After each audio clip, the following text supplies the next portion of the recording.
Sahabat Rima Surgawi, pernahkah kita merasa percaya kepada Tuhan, tetapi kita diam? Tahu kebenaran, tetapi kita tidak berani menyatakannya. Hati kita berkata, ini benar, tetapi mulut memilih bungkam. Hari-hari ini, dunia penuh suara, tetapi kekurangan saksi. Banyak orang bisa berbicara, tetapi sedikit yang hidupnya berbicara. Dan di tengah dunia seperti ini, Tuhan tidak mencari orang hebat, Tuhan mencari saksi. Tema kita hari ini, saksi yang hidup.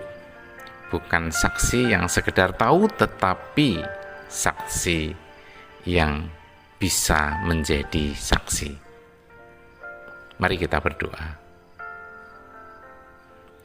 Tuhan, terima kasih ya Tuhan untuk kasih setiamu. Terima kasih untuk penyertaan-Mu yang sempurna. Lembutkan hati kami yang keras ya Tuhan, yang selama ini menolak teguran-Mu. Bukakan telinga kami yang tertutup, yang lebih sering mendengar suara dunia daripada mendengar suara-Mu.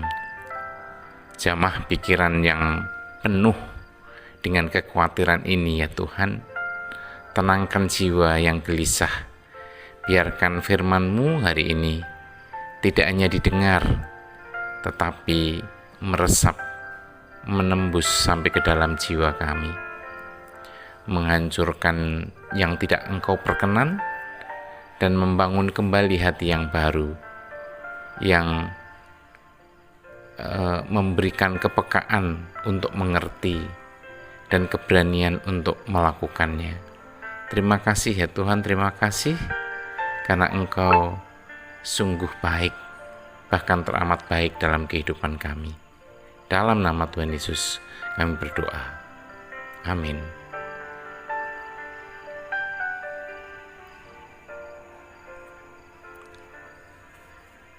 Firman Tuhan malam hari ini terambil dari Kisah Para Rasul 10 ayat 39a. Kisah Para Rasul pasal 10 ayat 39a.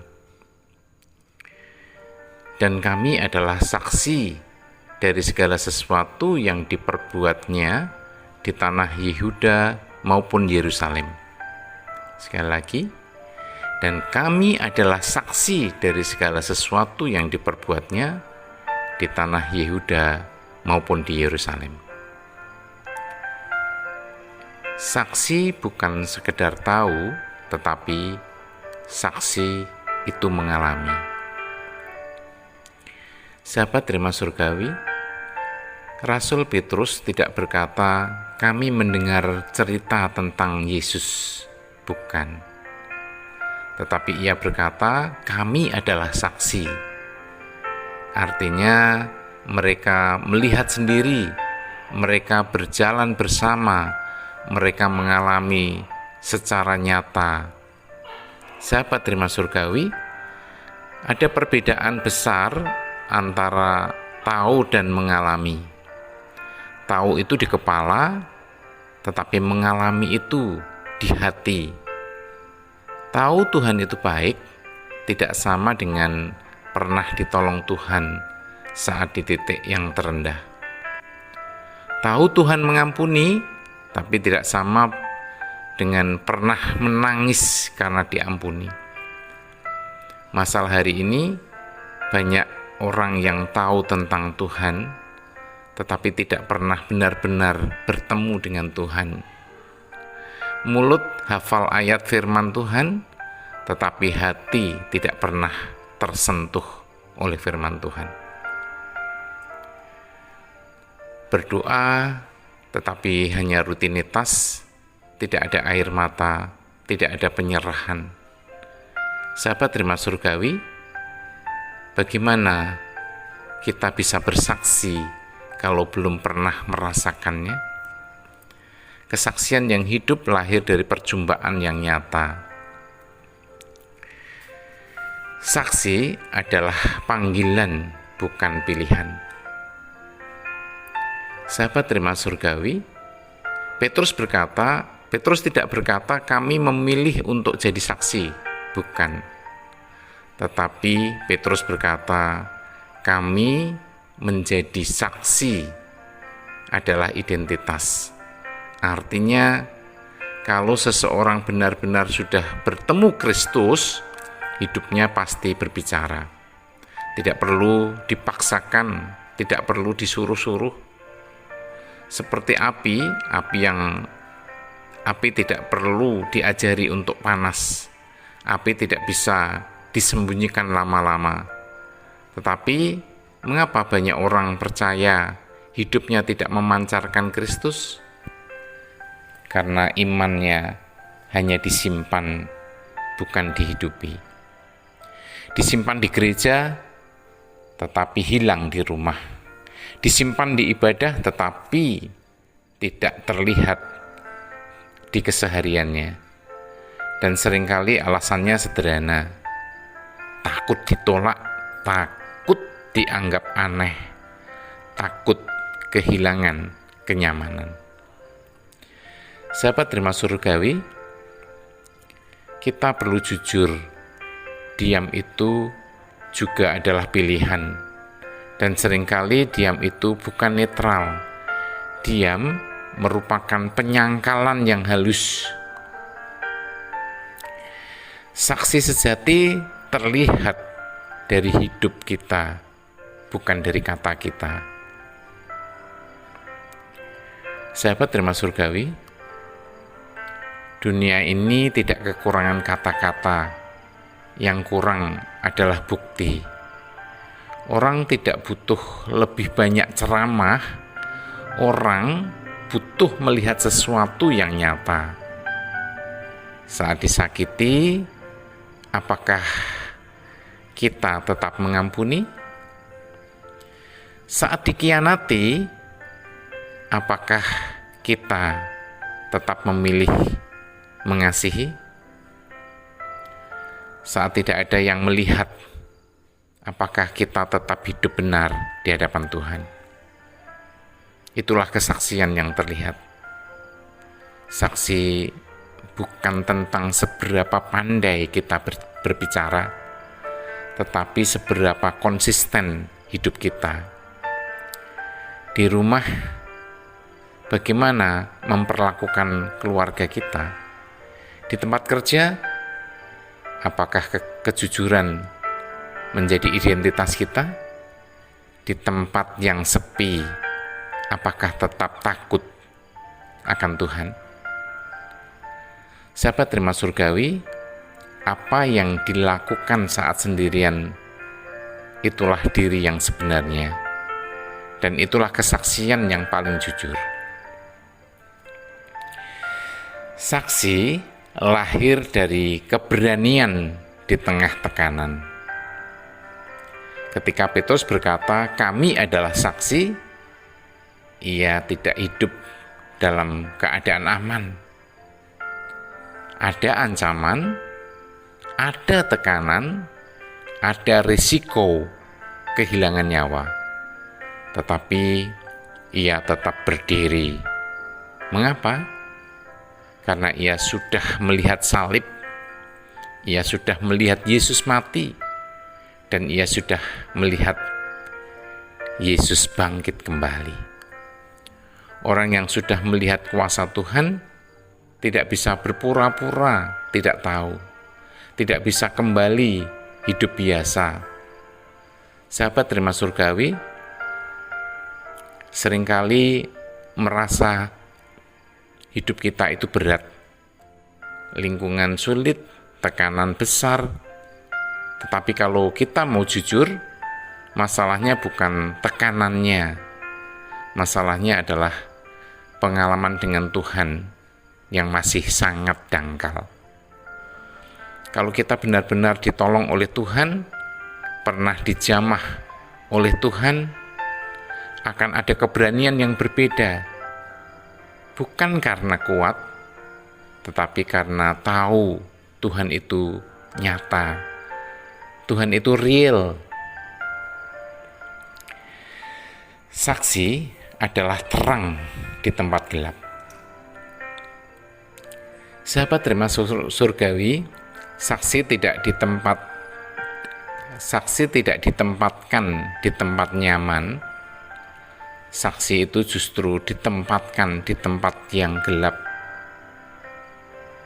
Karena terang dibutuhkan di sana. Dibutuhkan di keluarga yang penuh dengan konflik. Di situ saksi dibutuhkan.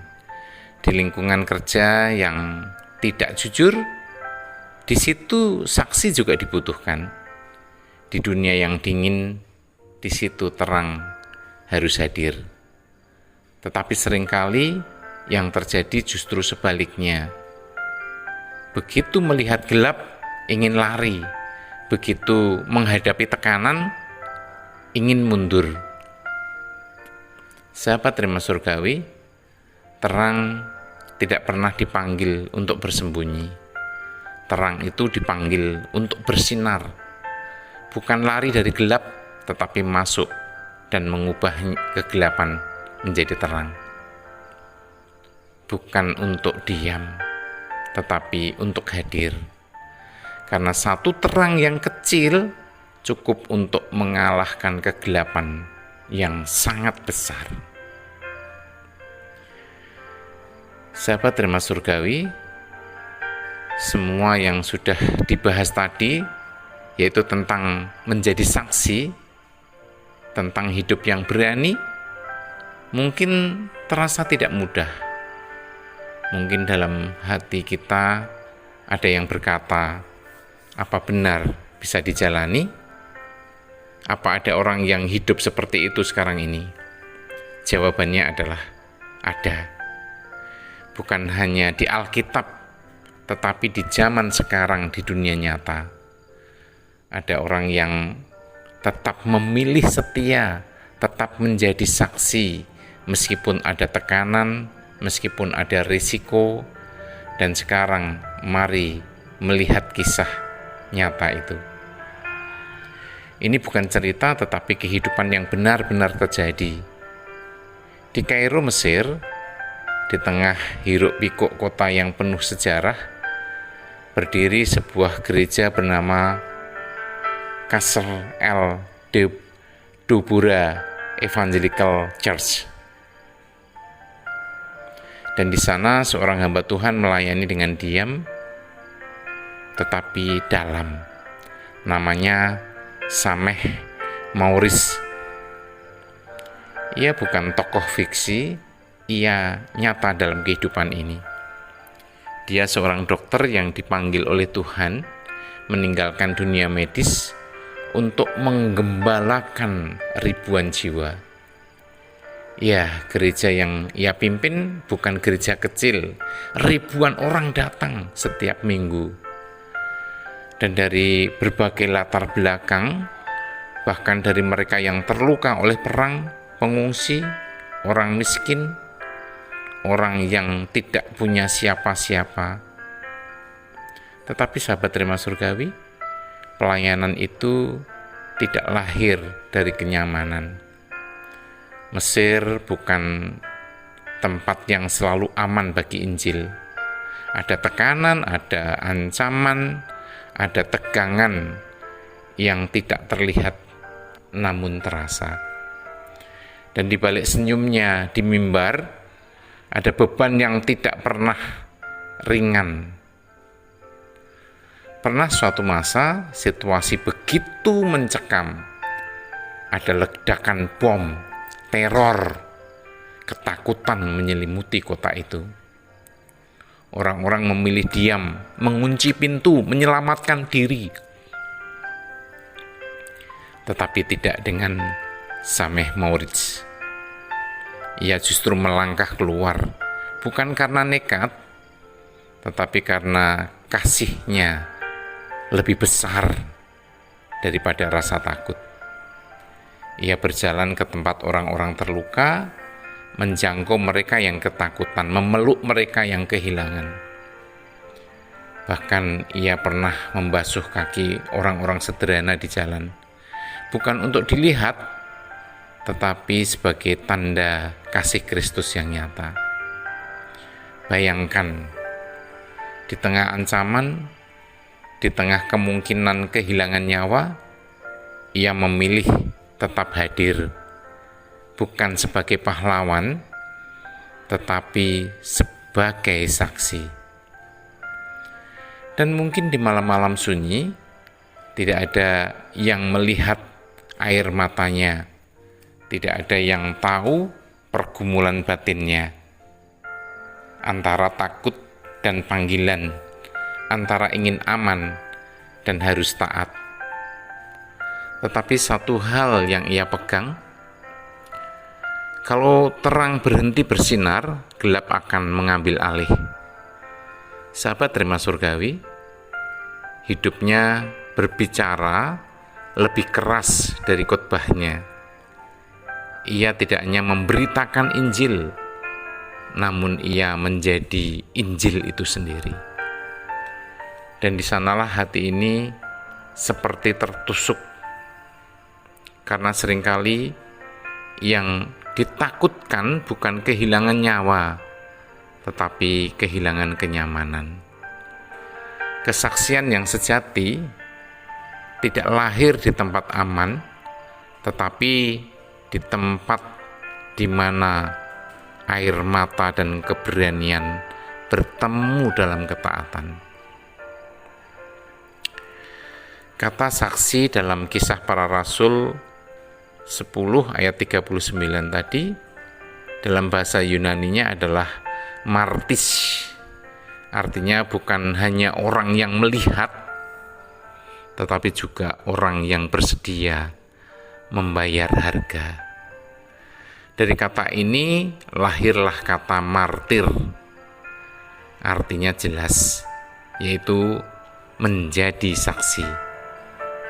Tidak pernah murah. Menjadi saksi selalu ada harga yang harus dibayar. Harga itu kenyamanan, harga itu bisa penerimaan, bahkan harga hidup kita. Tetapi mengapa para rasul tetap melakukannya? Karena bagi mereka Tuhan Yesus bukan sekedar ajaran, namun Tuhan Yesus adalah kehidupan itu sendiri. Dan kehidupan tidak bisa disangkal. Sahabat terima surgawi, firman hari ini bukan hanya untuk didengar saja, tetapi mari kita jalani di dalam kehidupan kita. Percuma hati kita terharu kalau hidup kita tidak berubah. Percuma mengerti firman kalau tidak melakukannya. Karena pada akhirnya dunia tidak membaca Alkitab. Dunia akan membaca hidup kita. Lalu apa yang bisa kita mulai lakukan secara nyata? Yang pertama, mulailah dari kejujuran hidup. Tidak perlu terlihat rohani di depan orang lain. Yang Tuhan cari yaitu hati yang jujur. Berhentilah pura-pura kuat padahal kita sedang lemah.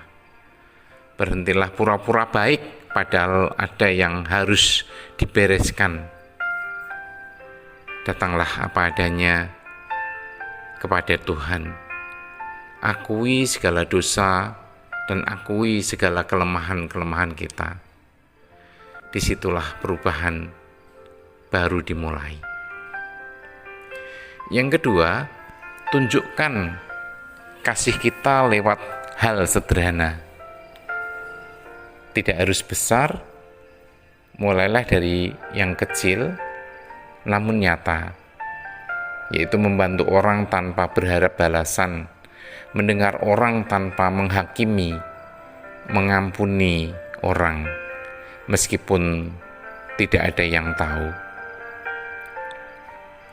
Kasih yang nyata tidak selalu terlihat jelas, tetapi selalu bisa dirasakan orang-orang di sekitar kita.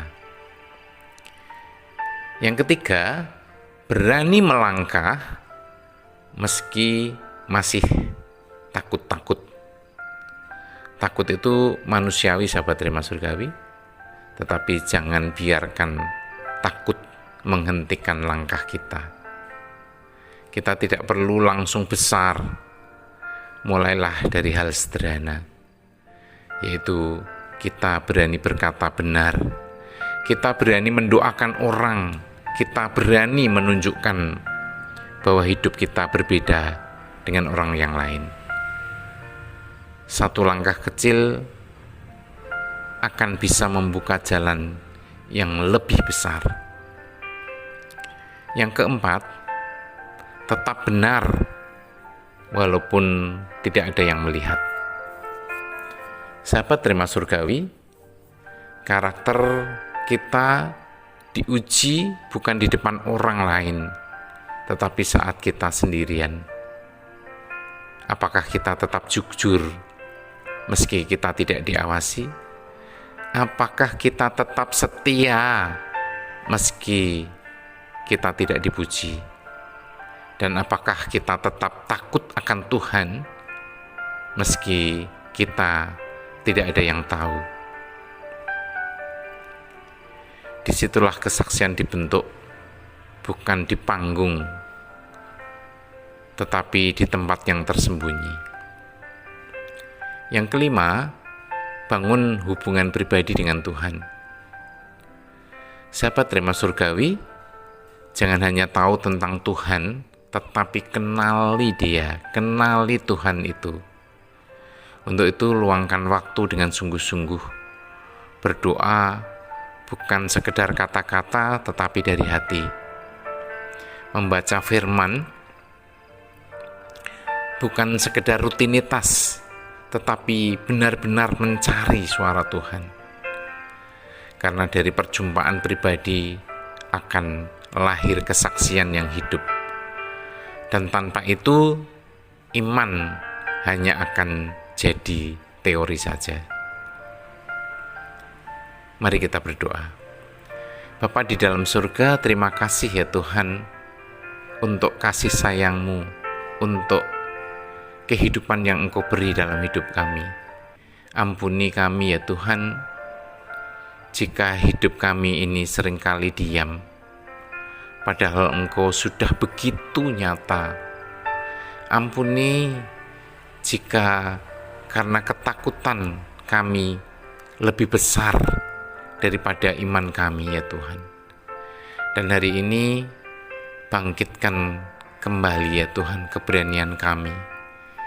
Jadikan hidup ini saksi yang hidup, bukan hanya dengan kata Tuhan, tetapi dengan perbuatan yang nyata. Terima kasih Tuhan, terima kasih karena Engkau sungguh mengasihi kami. Dalam nama Tuhan Yesus kami berdoa dan mengucap syukur. Amin.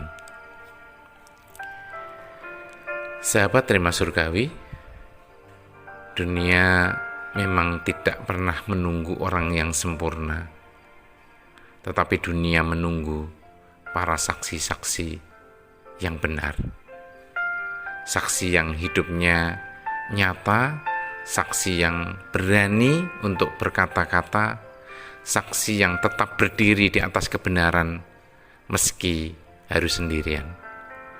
Karena satu hidup yang bersinar cukup untuk mengalahkan kegelapan yang besar.